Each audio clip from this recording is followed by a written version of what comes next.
nombor 3, saya jemput Tuan Lu Suan Sui Tawau. Okay. Terima kasih Tuan Yang di-Pertua. Tawau minta Perdana Menteri menyatakan antara fokus kerajaan berbatuan adalah aspek pengukuhan tata kelola pentadbiran kerajaan untuk menangani masalah ketirisan dan penyelewangan dana awam sekaligus mengekang gejala rasuah. Mohon Yang Amat Berhormat Perdana Menteri menyatakan apakah strategi penambahbaikan dan fokus-fokus utama kerajaan melalui SPRM untuk memastikan penyiasatan kes-kes rasuah mendatangkan impak yang besar dan kesan yang nyata untuk mencapai agenda yang digariskan sekaligus memulihkan semula imej negara di peringkat antarabangsa. Terima kasih.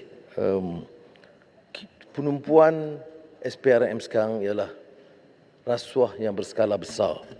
Kerana kalau dulu terlalu banyak masa dan tenaga untuk menumpukan perhatian, menangkap ikan-ikan bilis. Dan ini tidak akan banyak membantu kerana rasuah sudah merupakan satu hal yang sistemik. Sebab itu sasaran utama pengurusan siasatan yang efektif, yang berkesan, ya, pencegahan yang berkesan dan meningkatkan dalam masa yang sama keyakinan masyarakat dalam usaha memerangi rasuah. Beberapa kes yang saya sebutkan tadi berskala besar, termasuk umpamanya skandal air terbesar di Sabah yang melibatkan infrastruktur mencecah 3.3 bilion ringgit, yang ini melalui Ops Water.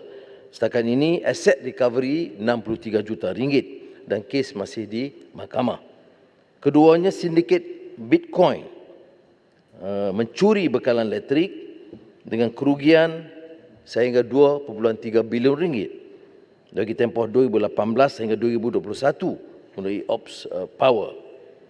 Ketiga, umpamanya tuntutan palsu dalam dana insentif semasa PKP COVID-19, program Penjana Kerjaya.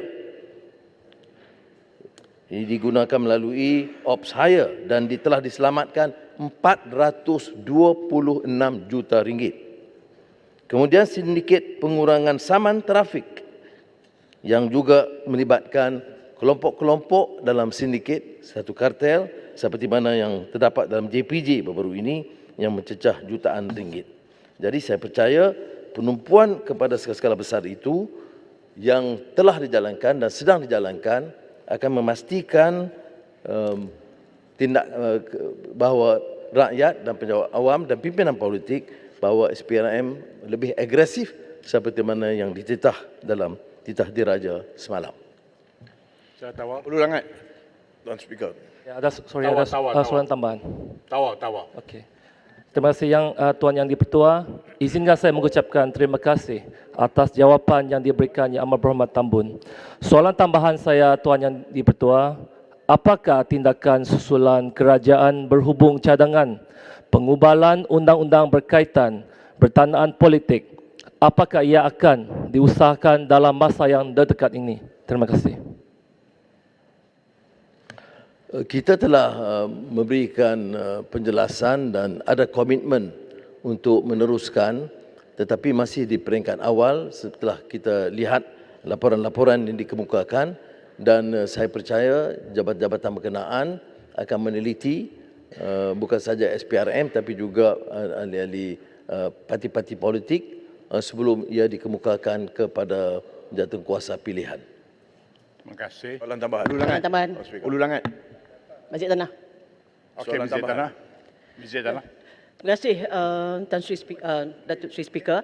Saya ingin bertanya soalan pada Yang Amat Berhormat. Dalam ucapan pada awal tahun baru, Yang Amat Berhormat ada menegaskan tentang untuk membenteras rasuah. Malah ucapan sewaktu berada di Jakarta, di Kedutaan Negara di Jakarta pada 8 Januari 2023 juga, Yang Amat Berhormat menegaskan tentang usaha untuk bersihkan negara dari rasuah dan juga salah laku kuasa yang berlaku dalam negara kita. Umum tahu bahawa rasuah rasuah hanya boleh diketahui jika jenayah tersebut dilaporkan dan pemberi maklumat tak dijadikan sebagai mangsa akibat pendedahan tersebut.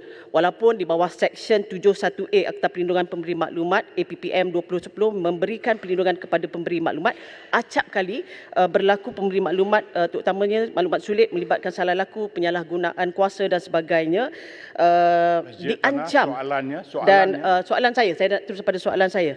Ini menunjukkan kelemahan yang ketara di bawah Akta Perlindungan Pemberi Maklumat 2010. Soalan saya kepada Yang Amat Berhormat, apakah tekad, apakah komitmen, apakah iltizam bukan hanya yang dinyatakan oleh Yang Amat Berhormat saja tetapi dari segi tindakan, dari usaha untuk pindaan peruntukan berkaitan perlindungan pemberi maklumat yang harus dilakukan segera sebagaimana syur yang dinyatakan di bawah Kumpulan Rentas Parti Parlimen Malaysia Integrity Governance dan Anti Rasuah pada 5 hari bulan 10 2022. Terima kasih.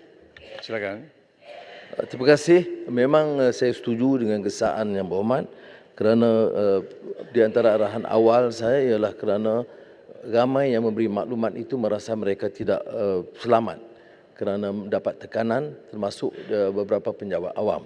Oleh demikian, kerajaan sedang meneliti peruntukan yang boleh memperketatkan dan memberi perlindungan. Cuma ada pandangan daripada pihak perundangan yang menyatakan ini bukanlah memberi laluan kepada mana-mana pihak untuk membuat tuduhan palsu ataupun fitnah. Jadi dibedakan dengan usaha memberikan fakta dan saya setuju dengan gesaan dan ini akan kita bentangkan kalau selewat-lewatnya diharap dalam sesi akan datang.